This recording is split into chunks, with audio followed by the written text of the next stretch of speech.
Welcome to Ethical Edge Insights, Conversations with ChangeMakers, a space for deeply reflective conversations with those shaping our world.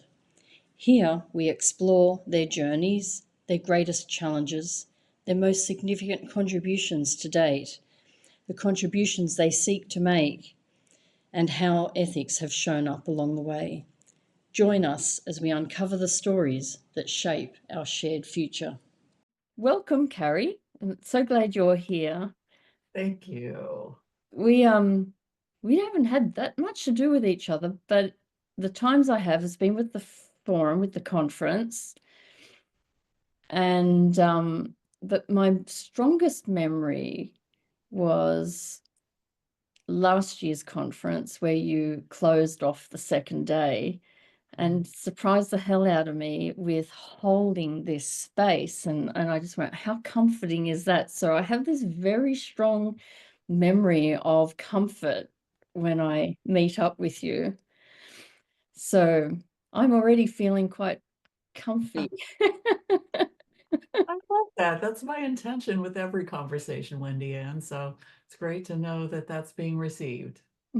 So we'll get started, and I will let you introduce yourself, really, but tell us about, your career or even before that, if you want, and what's inspired you to be where you are now. Sure.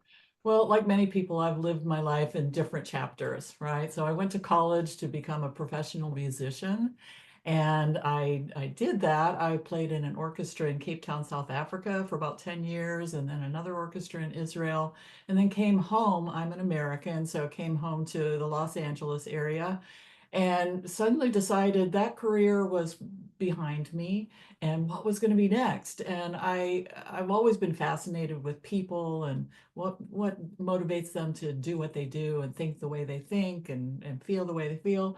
So I thought I want to go into psychology. So actually what happened was I started working for USC, the school that I went to in Los Angeles, and I finally finished my bachelor's degree. It took me 20 years to finish my bachelor's. And so, I did get a music degree, but it was more in humanities because I added a lot of stuff to it that was important. And then I decided I was going to go into psychology. I was going Mm. to get a counseling psychology degree, and I did most of the academic requirements for that, sort of got into getting ready for my internship, and I decided, this isn't the path for me. In the meantime, I was also working in higher education. That's And the therapeutic path. yeah, yeah, the paperwork and the type of work, it just started not really appealing to me. And I was like, well, I'll just put that aside. And I was working in higher education administration. So I was working for the school that I got my degree in. I ended up getting a degree in spiritual psychology with an emphasis in consciousness, health, and healing. Now that's a mouthful, right? Mm. But then as I was working in the administrative field, I was like the dean of students, I was a faculty member. It was a really wonderful time. So that was chapter 2. And then I got interested in coaching and I got my certification in coaching. I also quickly got ICF certified and launched into my practice. And that was in 2013.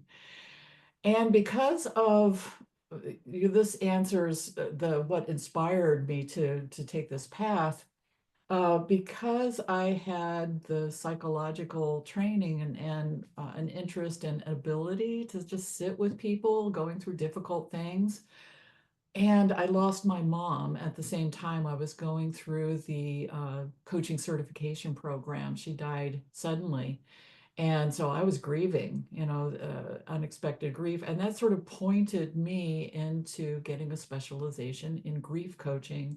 And I got my certification in grief counseling. So I started my practice as a coach helping people through bereavement, Mm. led to divorce, helping people through divorce and, all kinds of major life transitions.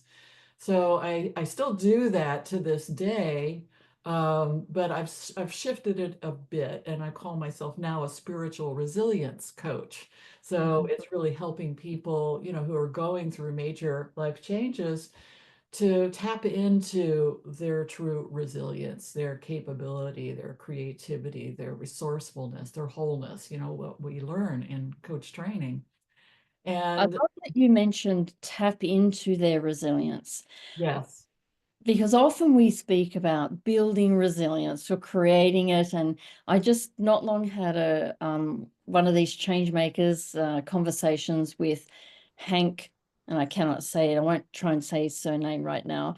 And he was making the point about we are already resilient. I agree 100%. It's really, we've forgotten, we get buried under this emotional tsunami, that we're in, and, all these big changes we got thrust into that we perhaps didn't want. And we forget that we are naturally creative, resourceful, whole, and all of that stuff. So it's really, remembering people into that. So Mm, mm, I love that kind of work. And that, yeah, that was a shift that I made after my second husband died about 4 years ago. mhm, I just really wanted to help people, not just through the grieving part, but what's the life that you want to create for mhm, yourself on the other side of this big loss that you've gone through. So, yeah, that's my work in the world. mm. And where's your music in your life now? And what or instruments did you play? Well, I played the French horn, and I Mm, still have one, but it's in its case in my closet. I stopped playing that, but I play the harp also, mhm, just for my own enjoyment. So the Celtic harp, the smaller one, mhm, and as a matter of fact, I just finished playing right before coming on to you because it calms me down. It gets me in touch with my heart. mm, So yeah, I still play music. I play the radio. No, I mean, I have a vast, music collection back in the day when we had our own CDs and Spotify and all that. So I'm always listening to music. It's just a huge part of me. mhm, mm. I do too. When I go walking in particular, I got Yeah. music. I'll do a 10K walk and I have the music going all the time. Yeah. And I like creating Instagram. I'm not telling anyone what my Instagram is, but I like creating my Instagram posts, whether it's a little recording or whether it's an image, and I'll have a piece of music that's just resonating at me at the time, according to often whatever's happening in my heart, or it's kind of a heartfelt thing, but it might be a piece of the actual music, or it might be the lyrics. It changes. There's you can't pick it. You have to would ask me. You'd have to ask me if you knew which one. But yeah, so music has this role in my life. It's a lovely place, emotive place to be. Mhm. Right. It can really speak to you in different ways than words can. Yeah. And does it have a role in any of your coaching? Well, that's a great question. I've done some guided meditation, recordings that have music with them, that kind of thing, really choosing specifically the kind of music to create the mood or the Mhm, experience that I would like a person to have when they are listening to that. mhm, So, yeah, and there's a whole field, I'm sure you're aware of guided imagery with music, and I have friends who have specialized in that too, and it's a really a kind of therapy where the music does the work. It's mm, specifically chosen, bits of music to evoke, specific feelings or create a space for the client to come into whatever it is they need to be present to. That's the thing about music. It brings you into the present, mm. right? You're not thinking about the bars that are coming, 20 measures ahead. You're in this moment. You're not thinking about the mistake that you made, on the last page. You're in the present moment. So that's when you're playing music, when you're listening to it, that's what I love about it. I was just thinking about the impact of that, the fact that playing music would you Mm. s- brings you right here and now. Would you say that like listening to music also brings you here and now, or is it that the concentration needed to play it and follow the music? For sure, the concentration needed to play it. It brings you way more present. I would say that was for me, an opening into spiritual awareness. You've got the conductor, who is marking the present moment. You've got all your colleagues who are also focused on their present moment. And it creates this energy field that is so beautiful and heart opening for me, in addition to the wonderful sounds that are happening. So, for me, playing in the orchestra was really became like a spiritual experience for me. Mm. Did it have in the orchestra, did it have that effect of creating a sense of oneness with everyone else in community? Like choirs, they don't necessarily speak to each other, but they feel the energy of each other in singing, and it's a communion of sorts. Yeah, totally. Mm, Especially if you notice this in chamber music. If you watch a chamber music group play, they're in conversation with each other, with their bodies, with their eyes, they're cueing each other, they depend on each other. It's like you're giving me this line, I'm taking it. We're ending together, it's the communicate, as they say, communication happens between us humans only 7% in words. The rest of it is nonverbals. And you really rely on that when you're playing music, that communication and that tapping into, look, everybody wants the highest good in this moment. They want to play their part. They want to enjoy other people playing their parts, and just that is, I think, the intimacy and the immediacy that comes from playing in an ensemble like that. mm. Do you know Richard Boyatzis was known for starting conferences by playing music and having a dance? I like that. Yeah, I Yeah. never knew that. And one of his PhD proteges actually carries that forward now, and I thought it was his. And then and I gave him a nickname, which I can't remember what it is quite right now. And he said, "You know what? It was Richard that handed this to me." He was the originator. And I Oh, went, so that was fascinating. But I've never been game enough to start that in that way. But I think I just can imagine. I know that conference that I have been to where that happened and it was online and it was just so attracting and it just opened you up before you'd even started all that intellectual work that we tend to get into when we're going to a conference. wow. But just set you on a nice plane ready to receive whatever was coming.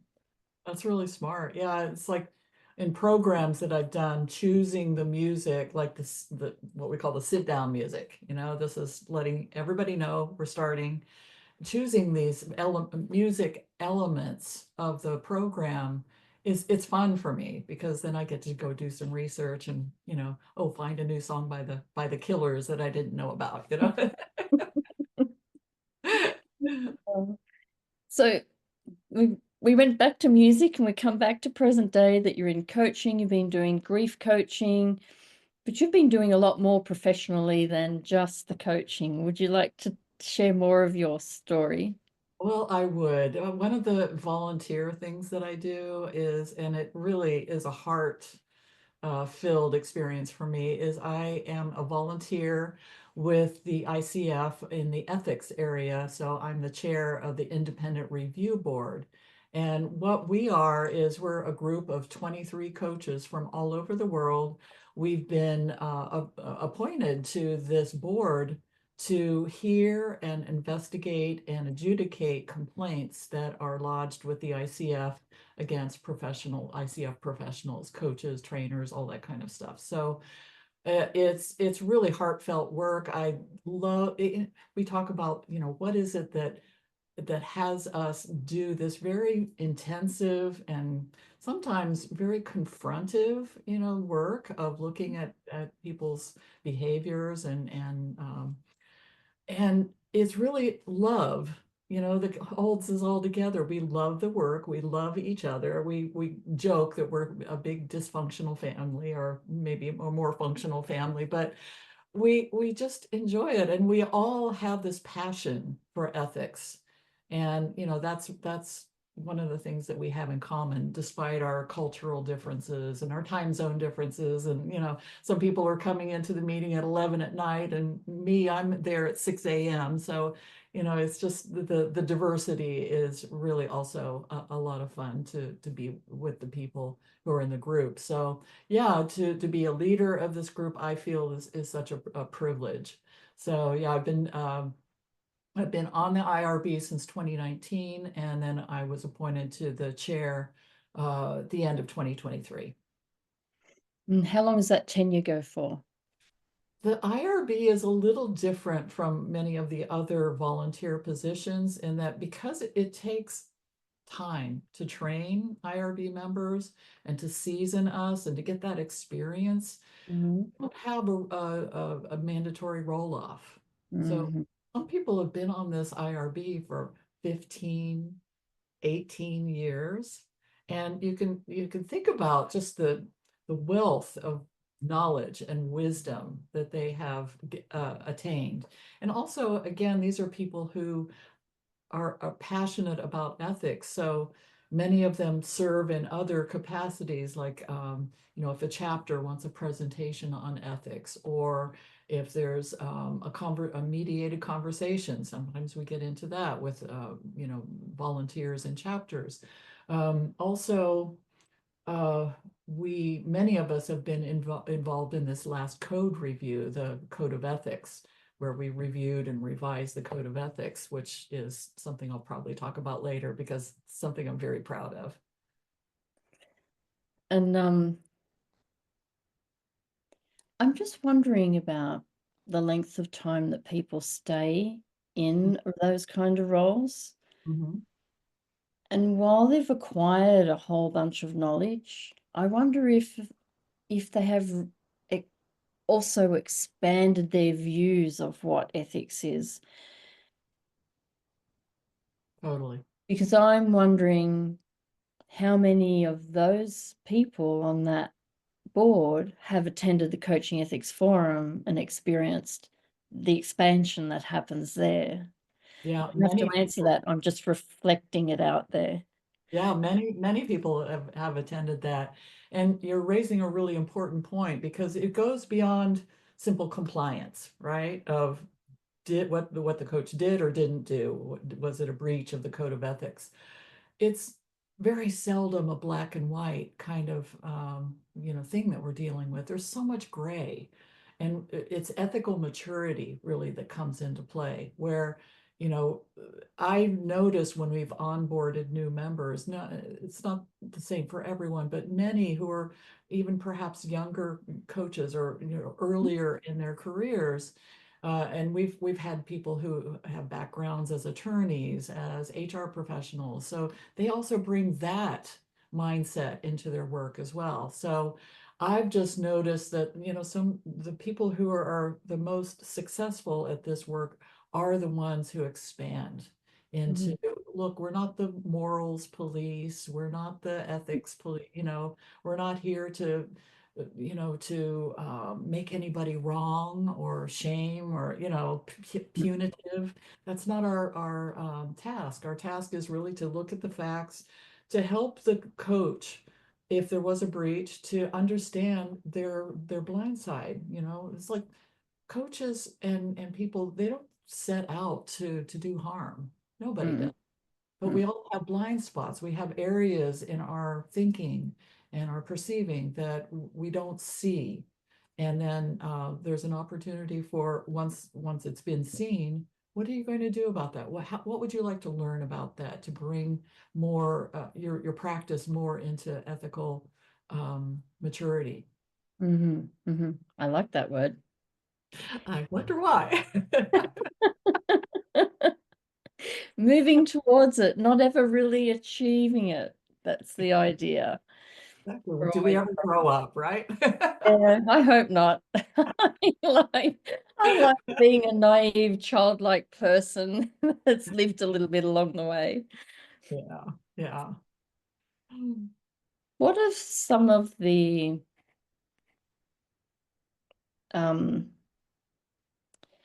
accomplishments that you've been a part of that you think's had the most significant impact to date? Well, I think becoming the chair of the IRB, a tremendous honor. I was appointed after Sue McMahon. She actually put my name forward, and we were having a conversation. We had been working on a project together that took over 6 months. It was the updating of the IRB handbook. And, because I have a lot of experience in that area, it hadn't been updated in a long time. So it was pulling that together and working closely with Sue. And also, she would share with me, she was the chair at the time. She's now the chair of the ethics advocacy team. So she has not left that area for ICF. But anyway, we were talking about the various things, and she said, well, she's just shared something. I said, like, Sue, I would never want your job. I would never want.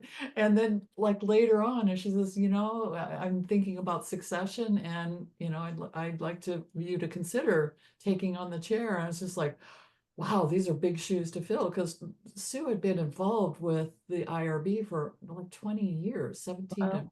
years. Mhm. And anyway, I really took it inside and I considered it and what would I bring to it. And so actually stepping into that and, finding my own form of leadership, I've led in other areas in my life, but I think refining the focus of the group to the what we call the ethical conduct review process, the ECR process. Um, it had really been transformed more into an educational process. I'm very proud of that. When a coach is found in breach, we're not out to yank their credential or anything like that, unless the it's that serious. We want the coach to learn, so we help them come up with their own learning plan. We'll make some suggestions, but these are the expected outcomes that we would like you to address that led to the breach. And how you do that and how you present what you've learned is really up to the coach. Mm. So, that was already started. What I have brought is refining the focus of the group to really to the ECR process, because like you said, when people are embracing ethics and going off into many different tangential areas, and wanting to broaden the scope of the IRB, I've just said, no, this is our purpose. Our purpose is to hear, investigate, and adjudicate these Mhm. complaints. It's not to Mhm. be the ethics police for the ICF. Mhm. So, that has been, I've been sounding the note for that ever since. And, we've formed an education group who will go out to various chapters and do things like that. And, IRB members are part of that, the ethics advocacy team members and code review team members are also on that. So that brings me also to one of the things that I was very proud of, is to be on the steering committee for the update for this 2025 Code of Ethics. This was a process that started in 2023. Mhm.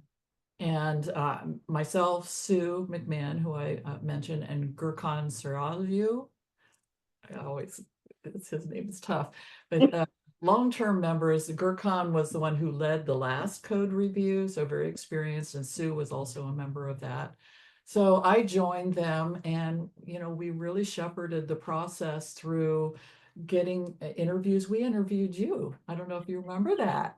I was going to ask you, I'm like, I recall the interview, but I don't recall exactly who was there. I know there were like 3 or 4 of you, and we were all Yeah, having a chat. yeah, yeah. We wanted to get, information, not Mm. only from ICF stakeholders, but you in the field of ethics. And, so we were really gathering information about, well, what's working in this code, what's not working, what needs to be added, all of that kind of stuff. And then we also set up the application process and the selection process for the code review team. They went on and did their work. We were steering their work based on what the information, the data we gathered from speaking to all these various stakeholders. And then, they did the code review team did their work. We had 3 wonderful leaders who led the teams to do that. They brought everything forward to us. We reworked it a little bit and sent it to the global board. It was ratified without any changes. So it Mhm. was a really seamless project. We delivered it on time. I think everyone involved with it. Look, we all have differences of opinions about things, and there was some of that, right? Some healthy, dialogue. And at the end of the day, I think we're all very proud of the work that we did on that. I certainly am. So. Mm. Yeah, I've seen it being rolling out everywhere, and I've encouraged some of the Coaching Ethics Forum team, the advisory team, to go into their pods of ICF, EMCC, and come and do webinars at CEF, and I just thought it was a nice hub to bring whoever has something new on their code to come and give a webinar there, because it can cross over. It doesn't Mhm. necessarily stay in the one space. If it comes to the forum, it crosses over each, and then everyone's learning off of everyone. Right. I think there's more chances of the crossover perhaps at the forum. It's the way I see it, and I could be convoluting it, I don't know, but Now you're raising a good point because we also looked at the EMCC code. We also looked at the BCC code. We're just like, what's going on out there? Especially in these new emerging, fields, the coaching platforms, the AI, what we see also with coaches developing themselves and staying in the profession a long time. Often they're wearing multiple hats with a particular client. So we really wanted to help people not make ethical mistakes in mm, helping the clients understand what hat am I wearing right now? Am I your coach? Am I your consultant working with your HR for your form?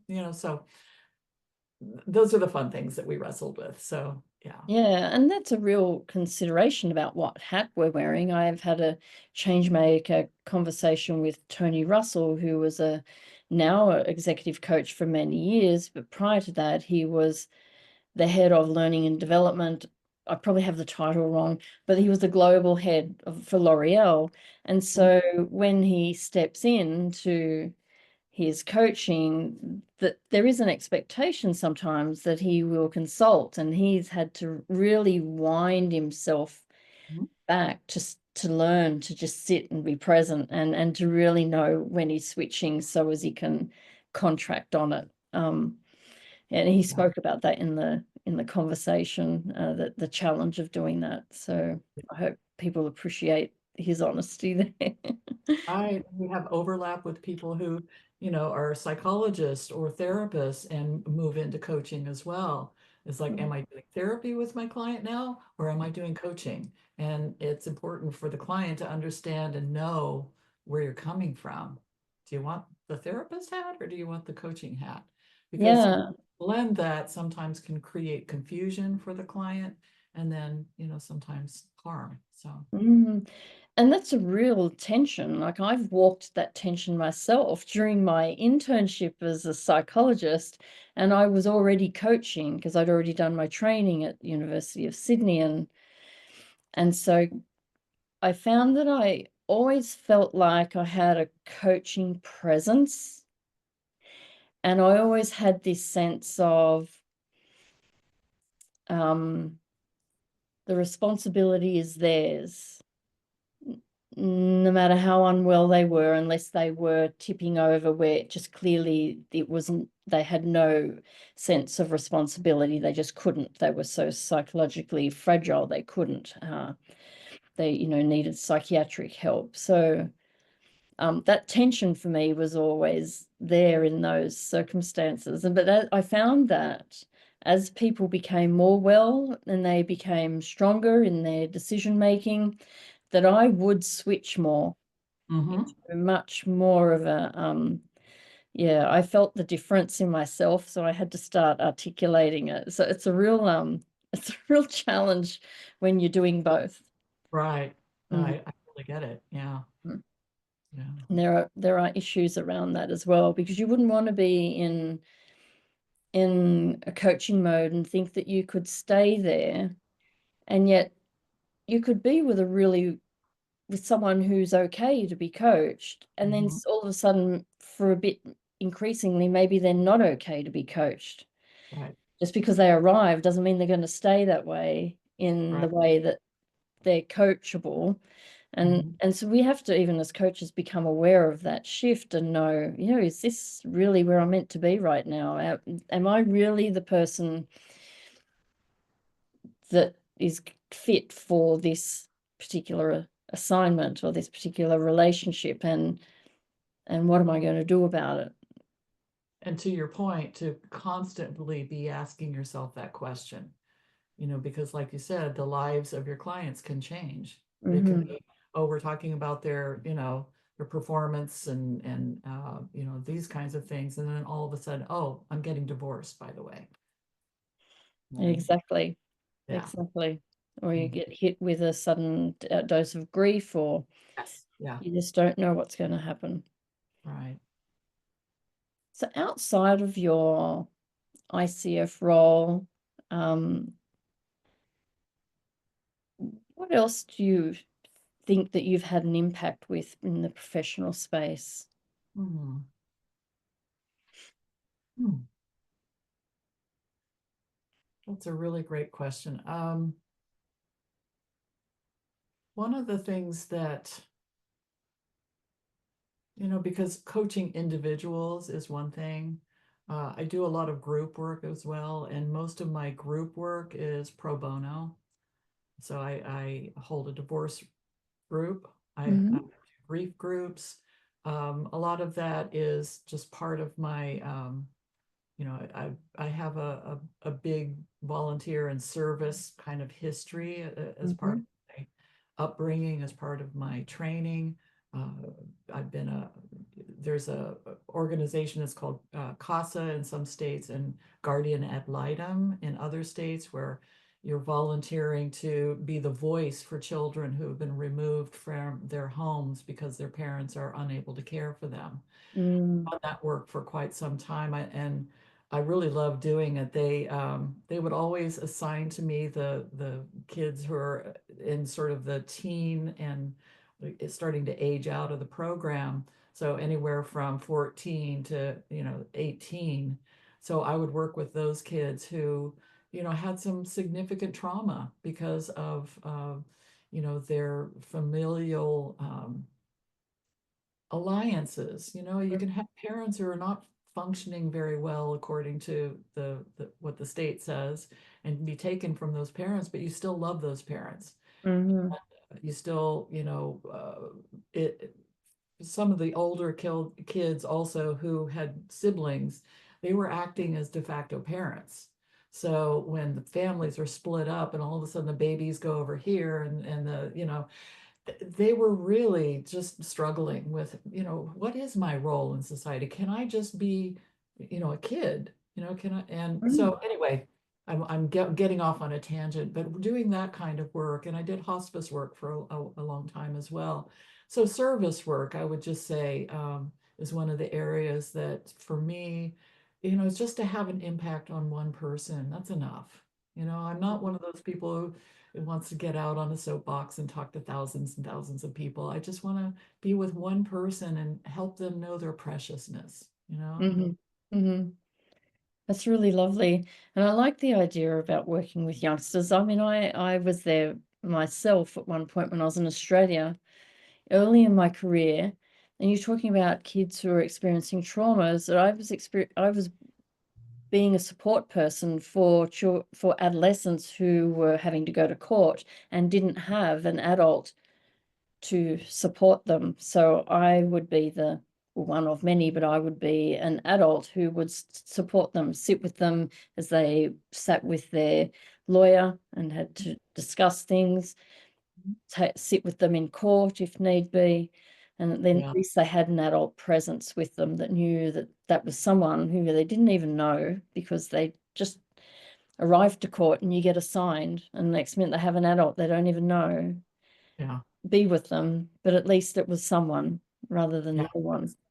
Right, as someone for them. Yeah. Mm-hmm, mm-hmm, mm-hmm, Yeah, I remember doing that work, just in meeting with the school, people who were supporting these kids, I would supervise sometimes the visits with the parents. And Mm-hmm. it's really important for me to maintain a real objectivity and neutrality and not go into judgment, because you can tend to get a little protective of the person who is your charge, the person that you're there to help. And I just would find I would get myself into sort of emotional, unclear places if I went into judgment or thinking I knew well, it's my job to make recommendations, right? But it was not my job to judge anyone or impose my standards of parenting or morals or values or anything.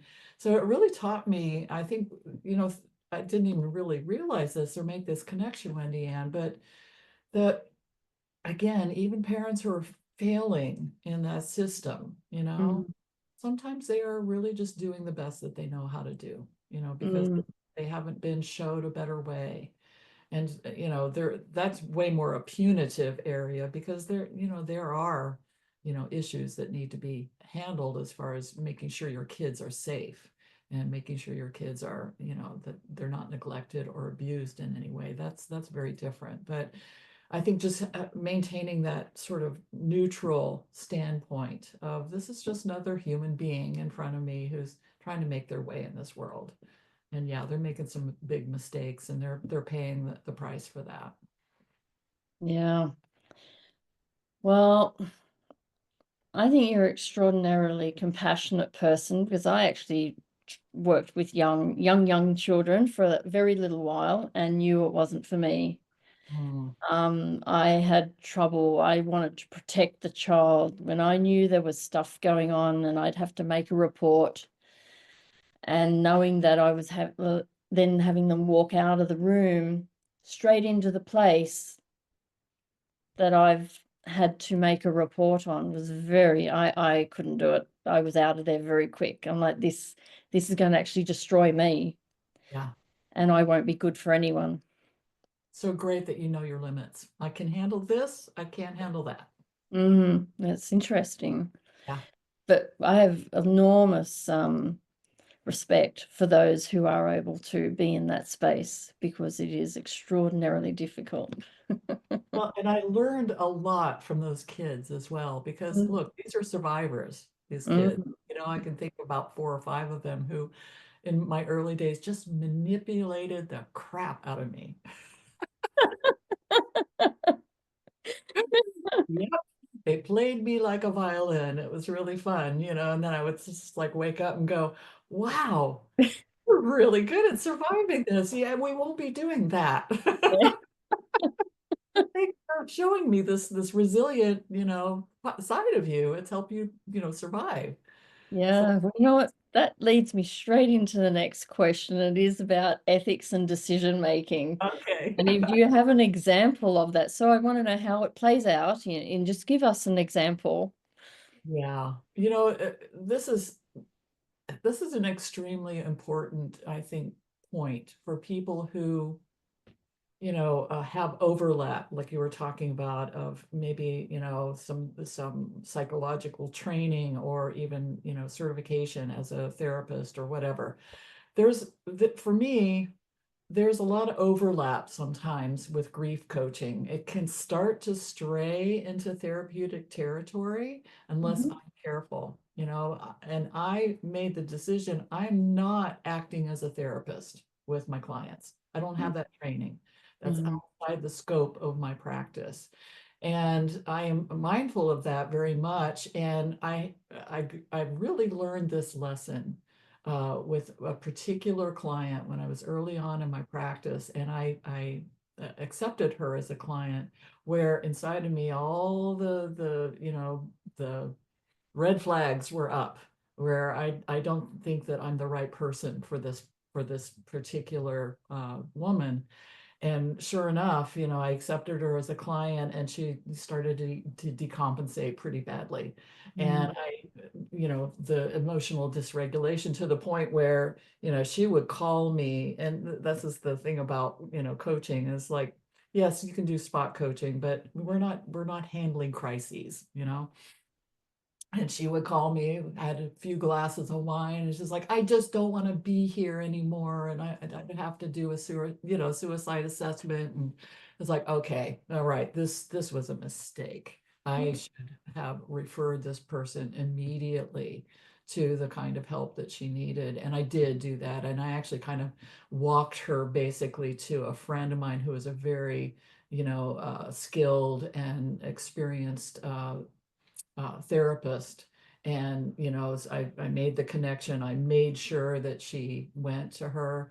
And I was like, that's a learning experience for me because I know inside my body now what that feels like, And so if another person comes to me like that, it's like, my heart goes out to you. I don't think I'm the best person for you to be working with.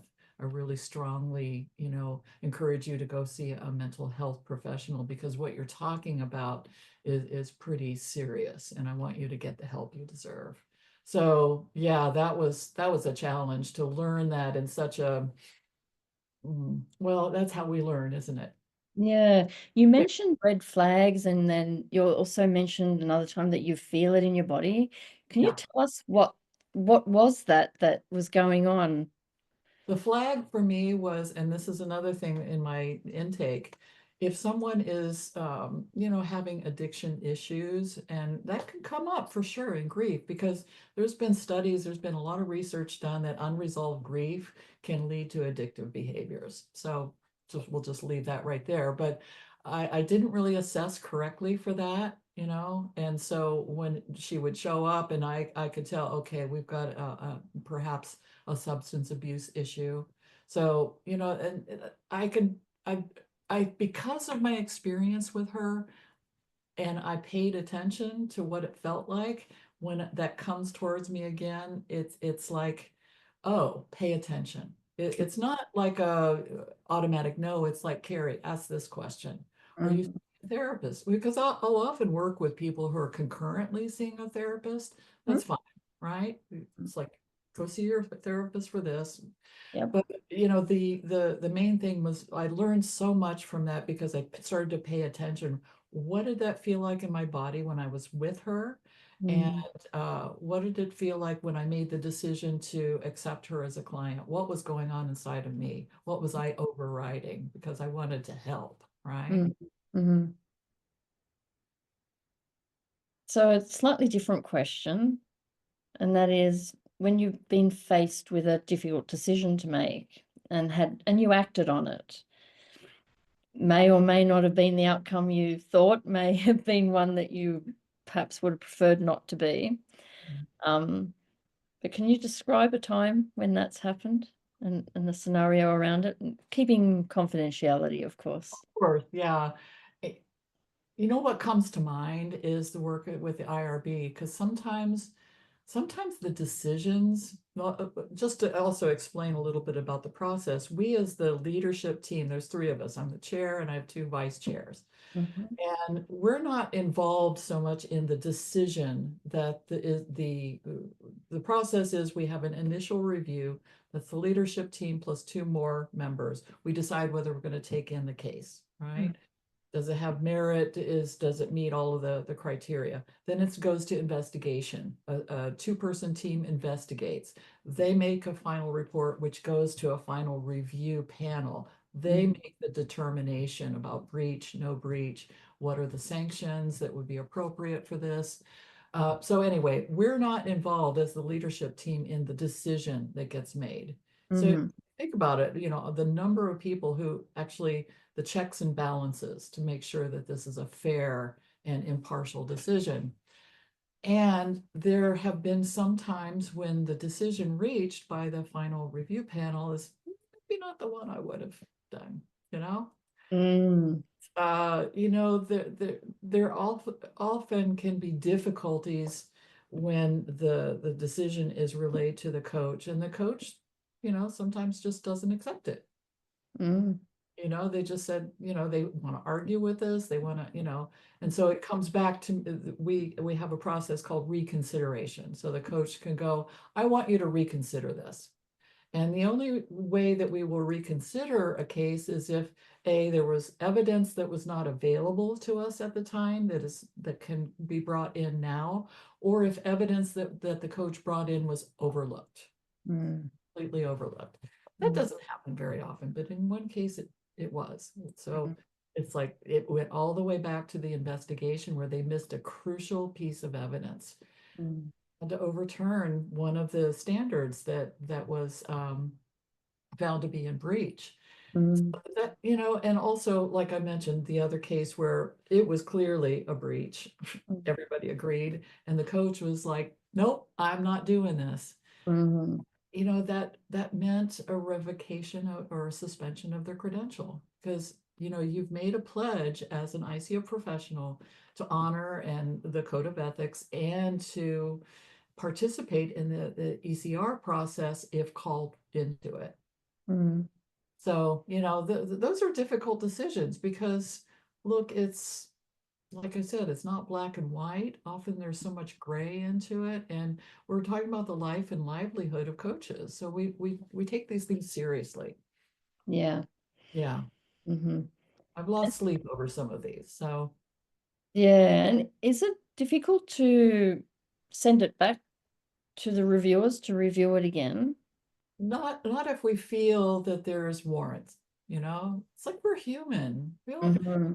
like we all do the best that we can, you know. And one of the things that we do really look at as part of the IRB, which is so valuable, is we all have bias. We all come into any situation or case or relationship with some kind of perceptual filters, and we look at those. You know, and we talk about what level of bias might you be coming into this case with. You know, it could be, well, I was you know, this kind of a professional and that's so unethical and I'm just so in judgment. You know, it's like we just talk about that. Are you going to be able to be impartial? Are you going to be able to set, you know, now that you've named it, are you going to be able to set it aside? And can your team members also help you out in that? I remember a team when I was early on in the IRB. I didn't even realize I had a bias, but you know how it is when you start using words like you always and they never, you know, it's like, okay, let's look at the absolutes, the black and white thinking that's going on here. Might there be a bias here? And you know, so, you know, I don't know if that answered your question, but we all have biases. We all have, oh, I didn't even see that. I didn't even really consider that. Yeah. And it can be a challenge for us to sit in that space where something's coming back to us. We go, "Oh, really, I've got to look at that again because I mucked up." That happens. That happens. Like, oh, was I wrong? You know how we don't like to be wrong, right? Exactly. The humble pie, the humble pie. Yeah. So I'm moving along Hmm. through these questions that I have for you. It's been a very interesting conversation so far. It's Gone been, places we didn't expect, but that's what happens. that's what happens. So what legacy would you like to think that you could leave? Such a great question because there's personal legacy, right? Mhm. I have a daughter and, you know, I'm at an age where, you know, I start to look at, well, what do I want to leave my daughter, you know, in terms of, you know, what I've created in this lifetime. And so there's that and the legacy of my own work. You know, created a body of work. In my practice, I've created a Rebuilding Your Life After Loss program, which Mhm. I hope will live on after me because it's an online program and you know, things like that, right? In the IRB, one of the things that had bothered me from the outset was the length of time it takes for a case to be completed. And I won't go into details on that, but it's I, my legacy that I'm working on right now is to try and shorten that period of time because look, if you're a coach and you've been called in to review as on a complaint, you know, this is not a fun place to be, right? Mhm. You know, Mhm. it creates uncertainty, it creates all kinds of angst for people. You know, it's very emotional. And to be, in that period of time for a length of time, look, these are volunteers, and sometimes, things take longer than we think that they should, right? But my legacy would be to really shorten and tighten the process so that we are not putting undue stress on people for long periods of time. So we've looked at ways to shorten the process by 41%. And so this is one of the things that we're going to start rolling out pretty soon. So that, these are the things that, if I, by my presence and my thought and my action, can make a difference that makes a difference for people, that makes me feel like, life well lived at the end of it. So that's legacy to me.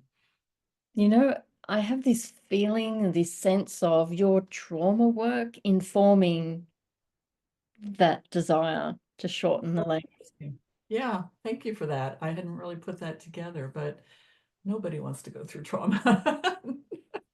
No, and it can be traumatic, these kinds of activities. I mean, even people going on workers' comp and they have to go through it for so long, Yeah, and it just exacerbates all of what's happening for them. And there really isn't a need yeah. to, and it shouldn't be happening for things to end up worse than where they began. Look, it's stressful. There's no doubt about it. We've had, I can't tell you, the numerous amount of interviews that I've been involved in where there's lots of crying, there's lots of anger, there's lots of, emotional, expression. And, that's all part of the process. We're human beings, that these people who are being brought into the process, they have the best of intentions, right? And Mm-hmm. like to be, sort of put in that position, they really have to look at things that they don't want to look at. Yeah. Some great learning from that, even if it is a tough one to walk. Even if you come out totally exonerated, there's still some great Exactly. learning. Yeah. Yeah, Mm-hmm. exactly. I'd always think, how would I feel if this was me? How would I want to be treated? Mm-hmm. Mm. Put me in a reflective space now too. So, what do you think is the challenge of our times in your work? I'm going to go out on a limb and say something because I've started getting certification in coaching supervision, which is not as prevalent here in the US as it is overseas. Mm. And my sense is coaching supervision is such a needed thing, Yeah.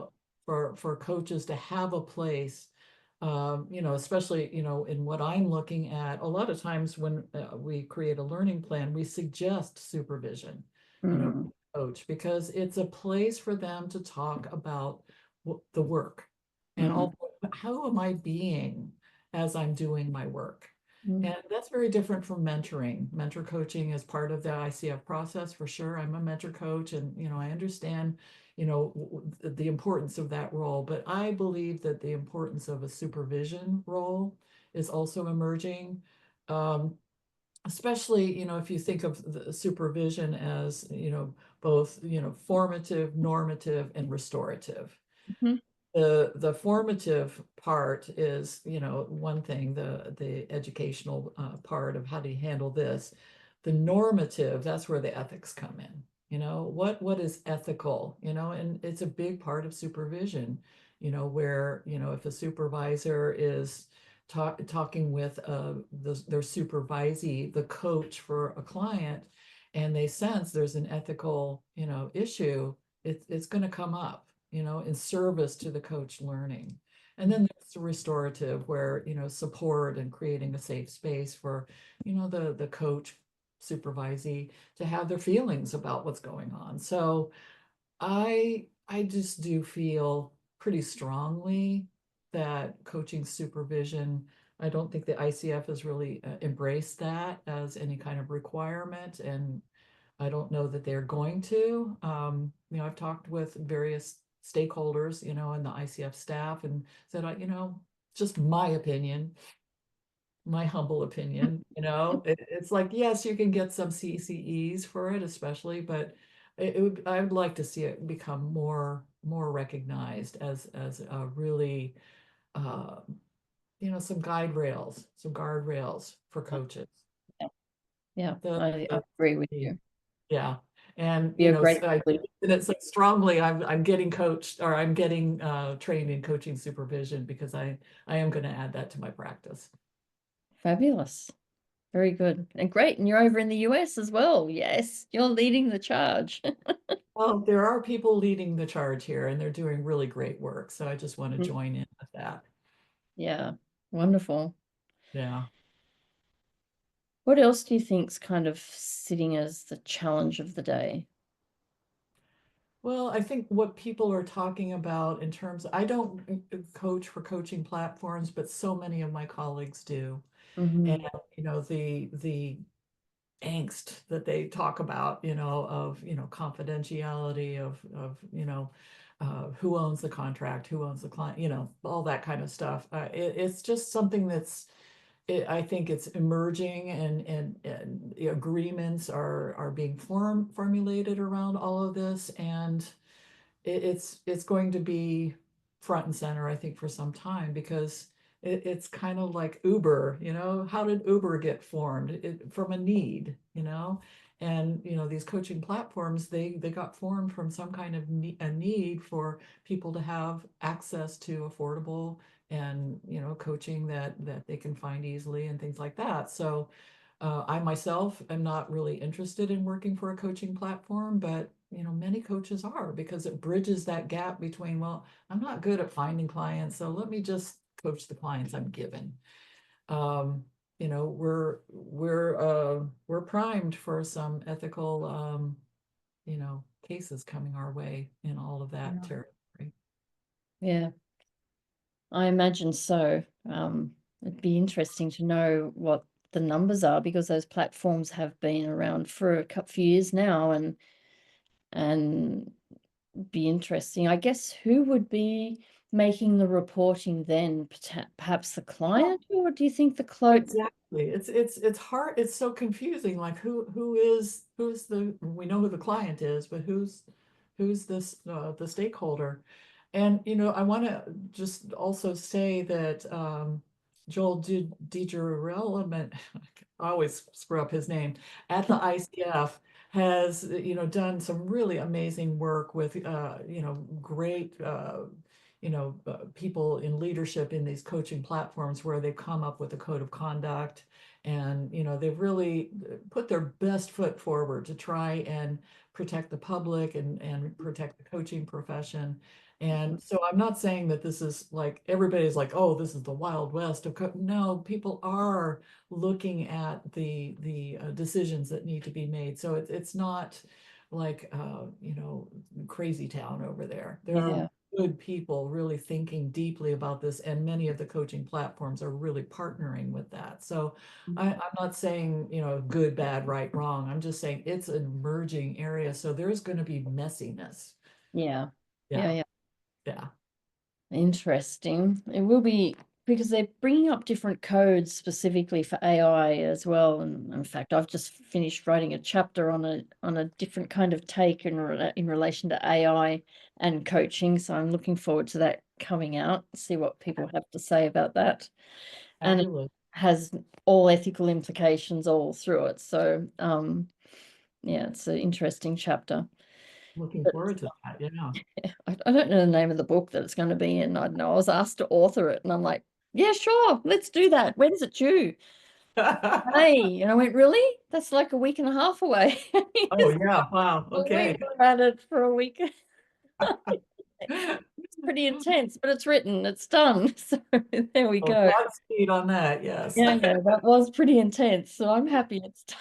I'm like, Fantastic. why did I say yes to this in that short space of time? But anyway, Yeah. it's Yeah. nice Yeah. to have had a say in that. Um, the emerging field. We'll see what comes out of the AI and coaching place. Yeah. exciting for sure. Thank Yeah. you so much for our chat today. Wendy-Ann, what a pleasure. Oh my gosh, thank you for the invitation, for this time with you. Really appreciate you and what you do. And yet here I am feeling held yet again with you. Just continues on. The comfort is there at the end, is the same as what it was in the beginning. Thank you so much. Well, it's love, baby. So